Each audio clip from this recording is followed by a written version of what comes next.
કેવો દયાળુ છે એકાદો હરીને ભજતા હરી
કોઈ હરીને ભાઈ ને ભાઈ કોઈની લાજ નથી ગયું. ધ્રુવને તો 5 મહિનામાં મળી ગયા. પછી નરસિંહો હોય, મીરાબાઈ હોય, જલારામ હોય, શેઠ સગાડસો હોય. કસોટીઓ થાય, બધાયની થાય. કોઈની લાજ મારો હરીને જવા દેતો, બધાની લાજ રાખી દે. પણ તમારું મન શુદ્ધ હોવું જોઈએ, તમારી સુરતા ને ખરેખર લાગેલી હોવી જોઈએ.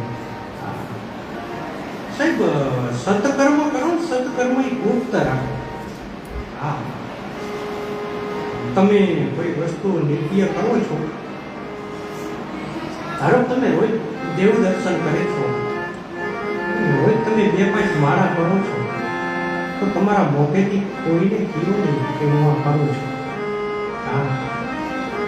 તમારે એનું ફળ જોતું હોય, બહુ જલ્દીથી ફળ જોતું હોય તો એને ગુપ્ત રાખો. એને ઢાંકીને રાખશો ને એટલું વેલું પાકશે. એનું ઘણું ના કરો સત્કર્મ. અને તમારું કોઈ દુષ્કર્મ તમારાથી થયું હોય ને તો એને પોકારી ગયો.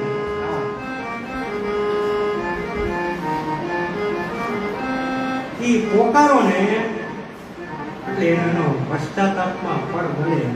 મહિલું કેને મહિલું કેને પોકાયું? ઘણા બધા. કચ્છનો પાર્વતી હતો, પોકાયું. તોરી સરોવર પાર સતીને તોરી સરોવર પાર. મેં તો ગૌધન તેરસા માર્યા. અમે ગાયને 83 માર નાખી સરોવર તોડી. એ હરણા હીરા રક્ષાર 4 લાખ તો હરણને મેં માર દેખા. હવે મારો ઉદ્ધાર કરો. જાણજો એવું સતી જેમ કીએ હવે હતા તોડી રાણી કરવી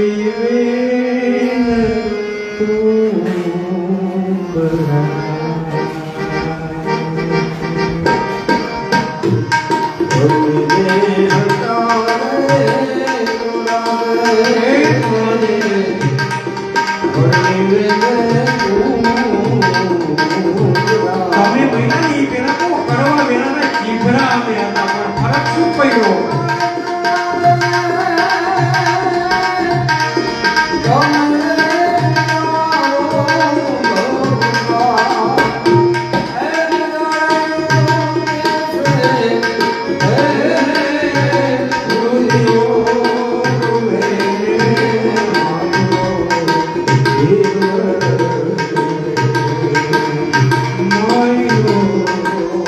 જેસલ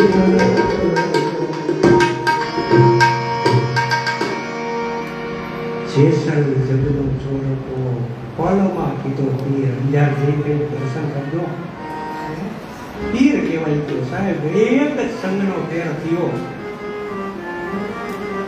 માટે સદકર્મ ઉપર પડદો રાખો તમારાથી કાંઈ ખરાબ થાય તો એક બે પાત્ર એવા રાખો કે ત્યાં તમે દિલ ખોલી અને જુઓ ભાગવતજી અને મારી વ્યાસપીઠ અમે આવું કહ્યું કે પહેલા તો જેની ભૂલ થઈ ગઈ ત્યાં જ માફી માંગવી